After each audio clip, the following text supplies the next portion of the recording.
আসসালামু আলাইকুম এভরিওয়ান। আজ আমি মাত্র ২০ মিনিটের মধ্যে প্রেসার কুকারে গরুর মাংস তৈরি করে দেখাবো। আর এভাবে গরুর মাংস রান্না করলে কিন্তু ভারী মজার। তো দেরি না করে প্রথমেই ১ কেজি গরুর মাংস নিয়েছি। এতে দিয়ে দিব ৫-৬টি পেঁয়াজ কুচি, দিয়ে দিব থেতো করে রাখা আদা, এলাচ, লবঙ্গ, দারচিনিকে থেতো করে দিয়ে দিচ্ছি।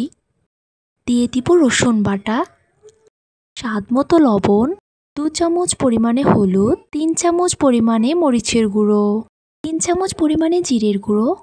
পরিশেষে দিয়ে দিব গরম মশলার গুঁড়ো। আমি অফ ক্যামেরায় ১ কাপ পরিমাণে তেল দিয়েছি। তো সবগুলো মশলা জাতীয় দিয়ে দেওয়া হয়ে গেলে নেক্সটে ভালোভাবে মাংসগুলোকে হাত দিয়ে মেখে নিচ্ছি। আমি এখানে এখন কোনো রকম পানি দিচ্ছি না, একদম ভালোভাবে হাত দিয়ে মেখে রেখে ১০ মিনিটের জন্য রেস্টে রেখে দিব।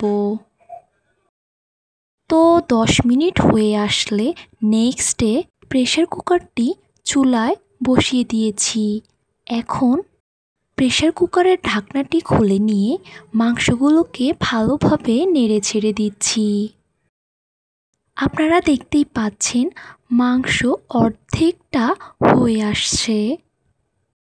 আমি আবারও বলছি, আমি এখানে কোনো রকম পানি দিই নাই, শুধুমাত্র তেলের উপরেই কষিয়ে নিয়েছি। তো আমি এখানে দিয়ে দিব কেটে রাখা ৫-৬টি আলুর টুকরো।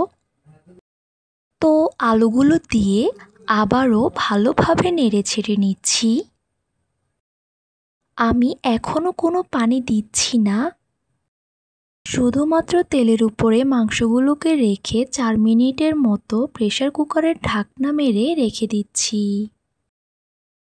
এভাবে প্রেসার কুকারে রান্না করলে কিন্তু খুব তাড়াতাড়ি হয়ে আসে। তো ৪ মিনিট হয়ে আসছে। এখন আমি প্রেসার কুকারের ঢাকনাটি খুলে ১ কাপ পরিমাণে পানি দিয়েছি। বেশি পানি দিচ্ছি না, কারণ আমার প্রথম কষানিতেই মাংসগুলো প্রায় সিদ্ধ হয়ে আসছে। তো আমি মাংসগুলোকে আবারও নেড়ে ছেড়ে দিয়ে লাস্ট পর্যায়ে আর মাত্র ১০ মিনিটের মতো ঢাকনা মেরে রেখে দিব। আমার মাংস আর আলুগুলো ভালোভাবেই সিদ্ধ হয়ে আসছে।